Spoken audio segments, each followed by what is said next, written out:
ශ්‍රී ලංකා රාමංච මහනිකායේ ජ්‍යෙෂ්ඨ අනුනායක නිගවැරටිය සමදරාපිටිය ශ්‍රී පාලිත මූලික පිරිවෙන් විහාරාධිපති සහ පිරිවෙන් අධ්‍යක්ෂ සද්ධර්ම කීර්ති ශ්‍රී රාජකීය පණ්ඩිත ශාස්ත්‍රපති පූජ්‍ය ගලපිටියාකම විමලධම්ම අනුනායක ස්වාමීන් වහන්සේ පසුගියදා අපවත් වුණේ 89 වෙනි වියේදී. උන්වහන්සේ බුද්ධ ශාසනය වෙනුවෙන් මිල කළ නොහැකි අතිමහත් සේවාවක් ඉටු කළ හිමි නමක්.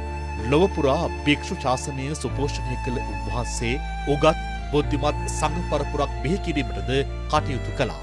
අපේ හාමුදුරුවනේ ගුරු හාමුදුරුවන් පිළිබඳ මතකය වහන්සේට කොයි ආකාරයෙන් දවද කරන්න පුළුවන් වෙන්නේ? මේ බොහොම සංවේගී අවස්ථාවක්. නායක හාමුදුරුවෝ ශ්‍රී ලංකා රාමඤ්ඤ මහානිකායේ හිටපු ජ්‍යෙෂ්ඨතම අනුනායක හාමුදුරුවෝ. උන්වහන්සේ ගෝලෝ 100 ගාණක් හැදුවා. දැනටත් ලෝකයේ පුරා විශ්වවිද්‍යාලවල ආචාර්යවරු මහාචාර්යවරු විවිධ ආයතනවල විවිධ තනතුරු දරන පිරිස් යුගයේ සංඝ පීතෘවරයන් වහන්සේ නම ගෞරවනීය අපේ නායක මාහිම්පාණන් වහන්සේ තාත්තා කෙනෙක් වාගේ කටයුතු කරේ. පොඩි හාමුදුරුවන්ට දරුවන්ට හරිම ලෙන්ගතුයි. උන්වහන්සේ හරිම කරුණාවන්තයි. උන්වහන්සේට උතුම් වූ නිර්වාණය සාක්ෂාත් වේවා කියලා අපි ප්‍රාර්ථනා කරනවා. අපවත් වී වදාළ අතිපූජ්‍ය ගලපිටියාකම විමලධම්ම නාහිමියන්ගේ ශ්‍රී දේහය ආදාන පූජෝත්සවය සඳහා නිකවරටිය සමදරාපිටිය ශ්‍රී පාලිත මූලික පිරිවෙන් විහාරස්ථානයේ සිට නිකවරටිය පොලිස් ක්‍රීඩාංගණය වෙත වැඩමවීම සිදු කෙරුණා.